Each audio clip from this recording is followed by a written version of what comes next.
Hi everyone, this is Tim Melvin of the Tim Melvin Deep Value Report and Banking on Profits newsletter. I usually shoot these videos on Sunday afternoon, but yesterday, of course, was Easter. My son was over. My wife did a leg of lamb on the big green egg, so we just kind of hung out and had family time yesterday. Did a little fishing down here in Central Florida. Let me fix my camera and touch there.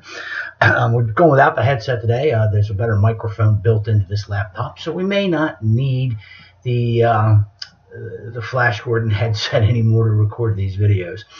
Anyway, as we come to you this week, it's been an up week in stocks. The S&P 500 is up about 0.57%.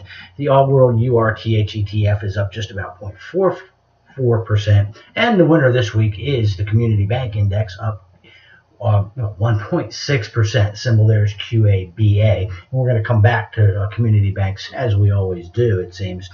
Anyway, we're back into that thing where bad is the new good for the stock market. We had a dismal jobs report on Friday, but that's good news because it means that the Fed can't raise interest rates anytime soon, at least in the eyes and pocketbooks of zero interest rate addicted traders and investors. All anybody's focused on right now is what the Fed's going to do. And here's a newsflash. I really don't think the Fed knows what it's going to do. When they modeled this out, what they saw happening was fiscal stimulus, quantitative easing, leading to asset price inflation, which led to a better economy, which led to a recovery, which led to jobs, which led to an exit from quantitative easing over time. The markets and the world simply have not really cooperated. We got stimulus, we got quantitative easing, we got asset price inflation. What we don't have is a robust economic recovery. Housing's really dragging its feet. We're not creating any meaningful jobs. Yeah, we're seeing some job numbers created, although the first quarter was only 197,000 on average per month, and I'm told that's the lowest since 2009. So, we're not creating a whole ton of jobs, and we're not creating very many high-paying jobs at all. In fact, the only wage pressure is felt in very highly specialized occupations, according to all the Fed data. So I gotta think that as they're sitting around the tables down there at the Fed building in Washington, D.C., the most commonly asked question is, what the hell do we do now? They've publicly said that they want to start to back off and normalize interest rates, whatever that's going to mean in a zero growth economy. We just lowered GDP forecast for the quarter down to a dead zero. Interest rate, earnings estimates have been coming down. They're now just 1.7% growth for 2015, and that's entirely backloaded because the strong dollar and low oil prices are going to pretty much crush first quarter earnings, especially for the larger companies in the S&P 500. So lots of negatives on the front. I don't see how they're going to justify raising interest rates anytime soon, because there's just not the economic reasoning to do it at this point in time. Let's hope nothing goes wrong anywhere in the world, because they have no bullets to fight back with if there is a sudden need for easing or liquidity. So we'll see how that plays out. The market, is just everybody expected we'd get a huge sell-off today because of that lousy jobs report. We didn't get it.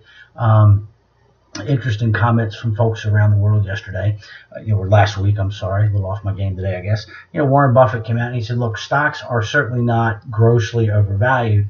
There's not a lot of bargains out there either, and that's very consistent with what we've been finding when we run our screens of late. There's just not a lot of stuff to buy outside of the community bank space.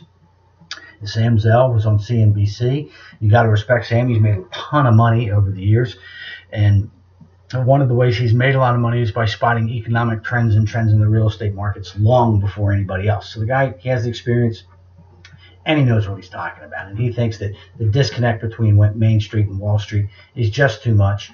One of two things has to happen. Growth has to accelerate down on Main Street. I see no signs of that whatsoever. Or stock prices have to come back down closer to the reality of Main Street. We'll see how it plays out.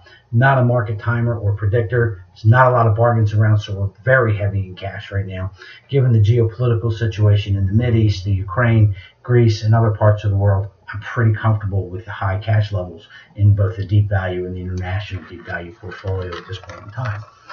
Okay, now, I touched on this when I was down in Isla Mirada, but now if you're like me, somehow I end up on everybody's mailing list. I get all kinds of advertisements from newsletters and trading services and testing services, and they have a gajillion winners here and a gajillion winners there, and they're going to make you rich in just 5 minutes a day. And when you get your hands on their actual track record, yeah, they've got some winners, but for every winner, they've got 2 losers, and they just kind of never talk about those. Talking to some friends in the option side of the business, they're very familiar with a lot of these well-known option trading services, and they tell me they're an absolute disaster. That they have less than a 60% win rate, less than a 50% win rate. It's pretty horrible out there, but thousands of people subscribe to these services thinking they really are going to get rich in 5-10 minutes a day, scribbling lines on a chart. Doesn't happen that way. Get a little frustrated by it. Now I'm going to give you some numbers, and these are audited numbers by the folks at MarketFi, so you can check these numbers out if you want to. First, we are beating the market over the last year. More importantly, we have what I think has to be right now the highest win rate anywhere. Since we started banking on profit, specializing in just community bank stocks, we've picked 62 stocks, okay? 58 of those stocks are higher. 40 of those stocks are higher by double digits over the last 16, 17 months. We've had 7 takeovers so far, and the average profit is around 40% on those 7 takeovers.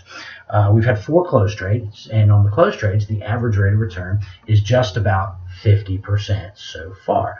Now, sending out the buy list, it's trading right now at about 78% of tangible book value. Our equity to assets ratio is over 12, so all of our banks have plenty of capital on hand, have a market cap of about 45 million, and the majority of them have at least one activist investor involved in the stock. So we've got everything lined up to take advantage of what's going on in the community banks, and we have a very high success rate with this portfolio, to say the least. Now, we did a 15-year back test not too long ago, and we found that the community banks trading under 85% of tangible book value returned on average over the last 15 years 22% a year. Not a surprising number to me. I've been doing this for a long time, and that's about the right number going back for as long as I can remember. Now, what was neat about the back test was that it showed that in times like 1999 and 2007, when we had gross overvaluations of the stock market, you owned virtually no stocks. In 1999, there might have been 2 that fit the buy criteria. Takeover multiples were up to 2.5 times book. The average bank stock was trading somewhere around 1 3/4, 2 times tangible book. So we simply weren't involved. You didn't own them anymore because they were ridiculously overpriced. A lot of your banks had already been taken over, the ones that you bought years before.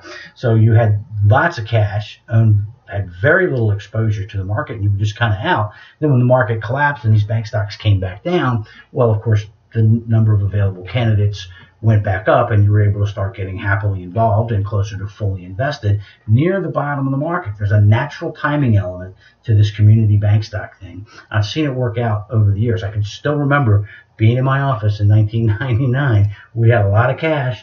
You might have 1 or 2 really small little community bank stocks, and you felt very foolish watching Cisco and AOL and Microsoft and Priceline and a bunch of companies that have long since gone out of business, trading at 100 times revenues, just continuing to go higher and higher and higher every day, and you're sitting there holding cash. You feel a little silly at times like that.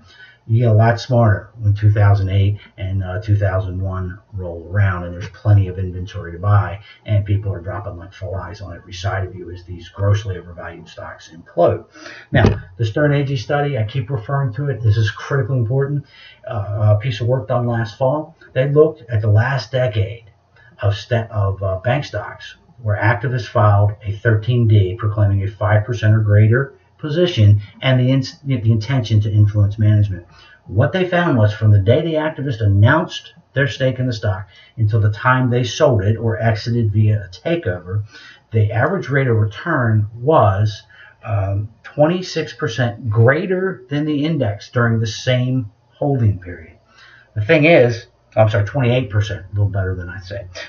The index during this holding period had an average rate of return, this is the KBW Bank Index, of 17%. So these banks trading below book value with activist involvement averaged greater than 45% a year. 29% of the banks that had a 13D filed by an activist investor were eventually taken over. Now, Add to this the fact that there's the huge tailwinds from the increased regulatory environment and the cost of complying with all of the new regulations, and factor in that Dodd-Frank is not even completely implemented yet, so it gets worse, not better from here. That have a lot of the bankers with less than $1 billion in assets sitting around thinking, this is not a great business anymore. It's not fun. It's very hard to make money. I've got an offer from this larger bank to buy me out at a price that gets me all or almost all or maybe even a small profit on all the stock I've bought over the years. I'm just going to take this liquidity event, get out of this business, retire or go do something else. There's a huge tailwind and reasons for banks to merge right now. The ones that don't merge are going to be the super performers, the ones that absolutely dominate their local marketplace and are able to take market share from the big banks consistently, driving up profits, stock price, earnings, dividends, buying back stock with excess profits, all of those wonderful things. That's also going to drive the stock price a lot higher over time. It's a perfect storm in the community banks. The numbers bear it out. 58 out of 62 stocks that we've recommended to our subscribers have gone higher. And we also did a special piece called 10 Tiny Banks. 9 out of the 10 are higher, and we've had one takeover in that portfolio at a 43% profit from cost. Lots of opportunities still exist here. Don't know why you guys aren't beating down my door to get in, but I'll put a link for a special offer in the comments box like I always do. The numbers are here, guys. This is a tremendous opportunity. It's going to last most of the next decade. There's going to be an enormous amount of money made, and I hope you guys get involved in everything. All right, opening day of baseball season. I've got the Orioles game on in the background. We've got a 4-0 lead at the moment on the Tampa Bay Rays. Hopefully we're able to close that out and kick off the 2015 season. But here's just some random baseball projections. My other projections were published on the web this weekend. If you'd like a look at my complete predictions for Major League Baseball and where everybody's going to finish this year, just drop me an email. Anyway, weird predictions. A-Rod is going to hit 30 home runs and drive in 100 runs, but that won't really be the A-Rod story of the year. That will be the trial when he sues the New York Yankees for the bonus money they have said they will not pay him. Once he gets hot again, he's going to get arrogant again. Look for the lawyers to draw a lot of attention between A-Rod and the New York Yankees this year. Tigers are finally going to do the fade. They lost just a little bit too much, and the White Sox and the Indians got just a little bit too much better. So I've got the Tigers finishing third in the AL Central this year. That's been a very unpopular decision with my friends at MarketFi up there in Detroit. Now, we're going to see the Joe Madden effect come into play a little bit this year. Madden got out of his contract through a technicality, basically, with the Tampa Bay Rays. They sort of let him go. They're going to pay for that. They have lots of great young pitching, although some of it's hurt as we start the season. The offensive side of the lineup doesn't look that strong. They're going to finish dead last in their division. All right. Look, we've got Theo Epstein and Joe Madden running the Chicago Cubs. Okay, that's a lot of brain power and baseball experience. The Chicago Cubs are going to win their division, which brings me to my next point. If you have friends in Chicago, you need to be very nice to them because there is an outside chance of a Cubs-White Sox World Series that would just light that town on fire come October. It's going to be cold fire there because I've got to tell you, sitting in Wrigley Stadium in late October is not going to be an altogether pleasant experience. Now, the good news for me is that my son-in-law and my daughter are moving to Chicago this summer, and he has already purchased Chicago Cubs season ticket plan. That means I'll have a great shot at getting out to Chicago and seeing some games at Wrigley Field this year. I absolutely cannot wait. That's a great place to watch a ball game, and it'll be a lot of fun. My daughter will just have to stay home those days, I guess. The other thing is, if you got friends in the Mid-Atlantic, that Baltimore, Washington area, and you're a baseball fan, be really nice to them because there's a strong possibility of a Baltimore Orioles, Washington Nationals World Series. Orioles look great. Pitching looks good. I think the offense is going to be fine. The MVP this year is going to be Adderall because it's going to allow Chris Davis to hit those 45 or 50 home runs again. And we won't miss Nelson Cruz as much as folks seem to think that we will. I think the team's going to be fine. They'll win the division. Should do very well in the playoffs this year, particularly since those pesky little Kansas City Royals probably won't make it this year. My surprise team, Miami Marlins. You know, they've been the whipping boy of the NL East for some time now, but they've added a lot of pitching. They've got bats behind Giancarlo Stanton right now. They are going to finish second in the National League East and make the playoffs as a wild card team, and we'll see how they do from there. Anyway, that's it for me this week, guys. My temper tantrums over about community bank stocks. Well, until next week anyway, when I bring it up again. It's the hot spot in the market. You really need to be there. Anyway, this is Tim Melvin with the Tim Melvin Deep Value Report and the Banking on Profits newsletter, and I'll talk to you guys next week.